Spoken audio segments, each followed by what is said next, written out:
Hey everyone, checking in. Going to be a bit rapid fire today as I'm in a bit of a hurry.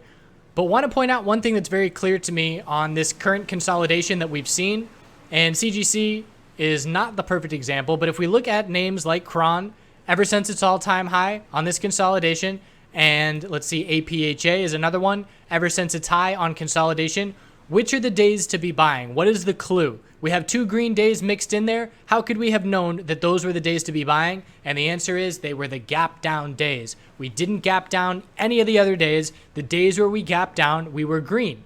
Gap downs are for buying. In the vast majority of the time, that is the case. If you want the odds in your favor, that puts them in your favor. Yes, some of the times you're going to lose, but maybe it's 6 out of 10, 7 out of 10, whatever it is. If it's more than 50%, it gives you the advantage. And if you do it long enough over time, long and drawn out, it's going to work in your favor. So today I played APHA in the morning due to the extreme RSI. It had the most beat up RSI on the hourly time frame compared to any other individual names.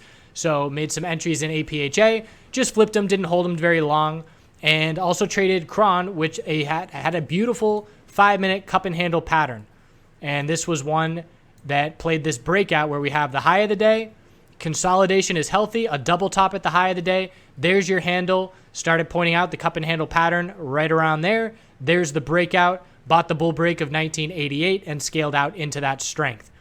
Also, what stood out to us at the end of the day is we were looking for a strong close because we had very healthy consolidation on the 15-minute time frame into the end of the day here.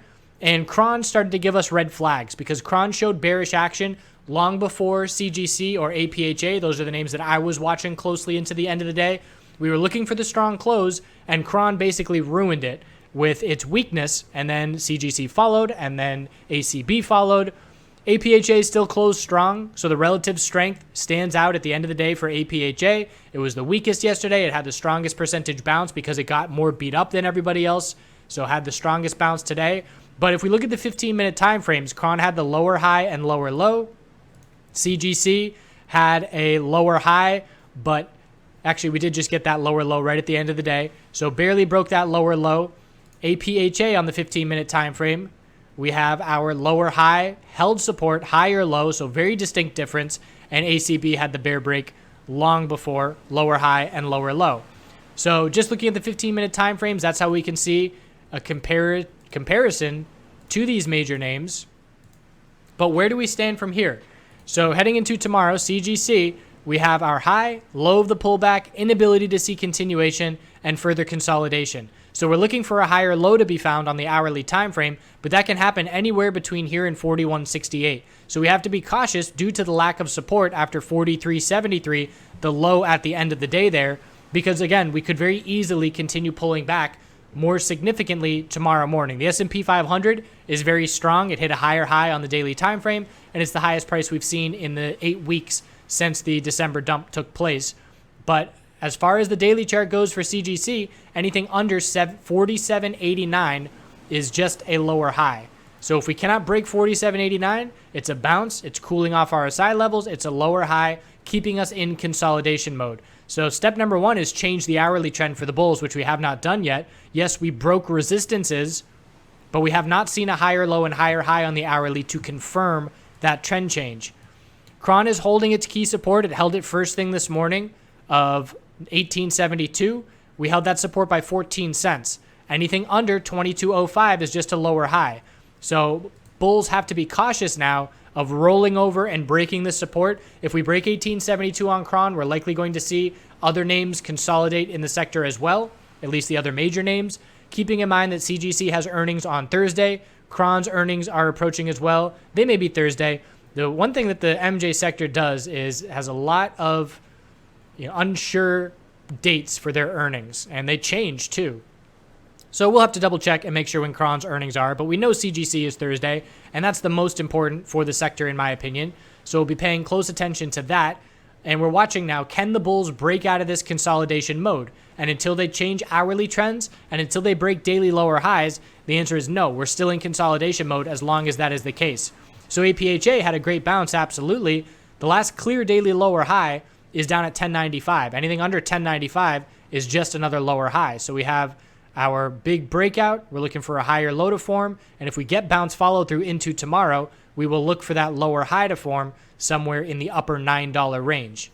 Hourly trend, has it changed on APHA? The answer is no. We have our high of the bounce. We need the higher low and higher high to change the hourly trend. ACB gap down in reaction to the earnings. Bulls bought that gap down. It was a very solid bounce. But again, same thing. We have not changed any hourly trends, and there's no support established between 713. 7 psychological is one level, but after 7 psychological, it's down at 666. Clear 747 resistance. Bulls have to change hourly trends and break the highs of tomorrow. If we do not break highs of tomorrow on these individual names, clearly this bounce was just cooling off hourly RSI levels, and we're not shifting momentum back to the bulls. There are some names that are performing a lot better than these major names right now, and we'll get to a few of those down this list. TLRY tried to bounce. It was a very weak bounce attempt, just an hourly lower high. So we opened weak, we bounced. Anything under 79.59 was a lower high. We topped out, and now we're watching 75.25 support again tomorrow. And if that breaks, we just continue to pull back. HEXO, bullish engulfing candlestick with solid bull volume behind it. Key resistance on the daily was 730, and we haven't broken it yet, but it is in play. If we get over 730, we break the daily lower high pattern, and that's a good sign for the bulls. But there is one pattern that we're watching for, and that's the potential bearish reversal head and shoulders, where if we see this bull move and we can't break 794, and then we fall back and break 658, we lose the daily uptrend, we confirm the bearish reversal head and shoulders pattern, and we will look for weekly consolidation to continue. At this point, it's a potential weekly bull flag. And if we can change the daily trend back in favor of the bulls, that weekly bull flag has some potential to play out. TRST, another bullish engulfing, huge day. So the tier 2 names responding really well. Brief consolidation. Again, look at the weekly chart, and hardly even a bull flag. Didn't even really get that much consolidation to consider it a bull flag, but here we are right back up looking at 1064, the high of the bounce. So very brief consolidation and a very significant buying of the dip day today on TRST. OGI, daily inside bar, broke bullish at 688. As soon as 688 breaks, it tells us our daily higher low is established at 657, because that shows us an hourly trend changing. We had our low, high of the bounce, which was just a lower high. Here's our higher low at 670, and then the bull break over 687 resistance. And that happened right after the bell rang, and the bulls ran with it with another higher low of 720, and then end of day continuation on increasing bull volume. So again, standing out very significantly for the end of the day strength on these tier 2 names that we're not seeing on the tier 1 names that we just went over. CWeb, this is a tight pattern and worth watching. Let's look at it on the hourly. And I don't like it on the hourly, so we'll look at it on the 4-hour, where we got our low of 1901, high of the bounce is 2135, higher low of 1916, and if we can't break 2135, the bears keep control of this consolidation. We have to be watching for the potential of a head and shoulders pattern. So we've got the left shoulder, the head, and if we top out here and come down and break 1901 support, we confirm the head and shoulders pattern, we lose the daily uptrend, and then we zoom out to look at how the weekly consolidation is going to look from there, coming off of that all-time high. So tightening range on CWeb, worth watching. Bulls held support today, but can they continue to hold support the next couple of days is going to be the question. GTII. So we highlighted over the weekend how some of these U.S. names have been consolidating weeks longer than the Canadian MJ names. So the weekly higher low was already established at 1460 here on GTII 2 weeks ago. And here we are looking for continuation. Haven't broken it just yet. I take that back. We did get over right at the end of the day. So great job by the bulls. We have changed the weekly trend. Obviously, we want to see more follow through and have it be more convincing. Look at the volume on consolidation here, and look at the bull volume 2 out of the last 3 days. Very clearly healthy consolidation and a huge move to try and see continuation. So I want to see more follow through. 6 cents is not enough, but that's a very clear weekly trend change. And for someone like CGC to change the weekly trend, we need the higher low and then bull continuation over 51.81. So again, you can see how GTII was a couple steps ahead of its consolidation continuation process than the major Canadian MJ names are. So congrats to those GTII bulls. There is a lack of resistance where we stand right now. And if we get over that level of 1830, we're then looking up at 2158 as that next resistance. And the last daily higher low was established all the way down at $15. So the bulls have a ton of space to work with to keep the daily uptrend in their favor. VFF, the tightening range continues. Here it is on the 4-hour. Pretty much an equilibrium. So we got our high, low of the pullback, double top, higher low, and now we're watching to see, do we form a lower high or can we break resistance? 948 key resistance, 825 key support, tightening range is forming, and we're going to see a break probably on Thursday.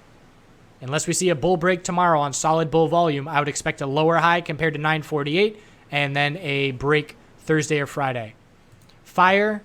So fire is still consolidating. Lower highs have to change this hourly trend, which the bulls have been unable to do. We broke resistance, but we did not get any higher low, higher high follow through and confirmation.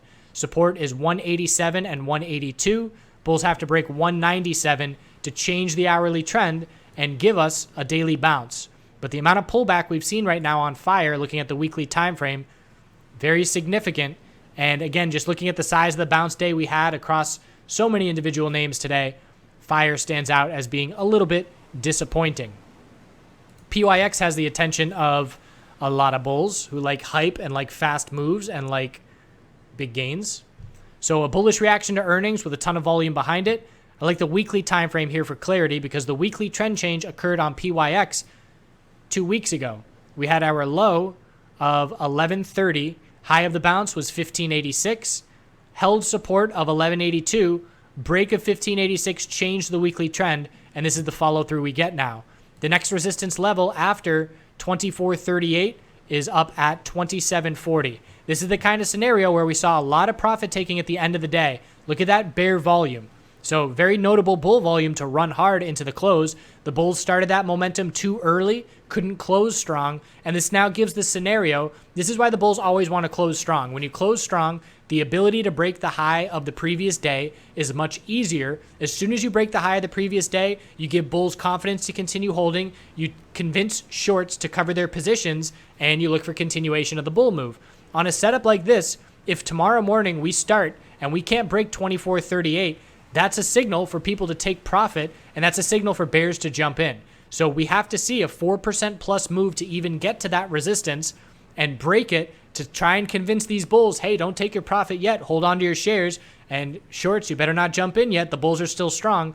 But like I said, because the bulls have to use up 4% of energy just to get to resistance, that opens the door for the possibility that we can't break 2438, and then we see profit taking, which indicates an hourly higher low has to form. So it's all about 2438 tomorrow morning. Entirely possible we could see, a gap up open over that level to try and get the bulls some confidence as well. But just be aware that that's the psychology of the setup. When you're looking at the high of the previous day, the bulls want to break it the sooner the better first thing that morning to have all of those things occurring in the thought process of all of the traders in this market.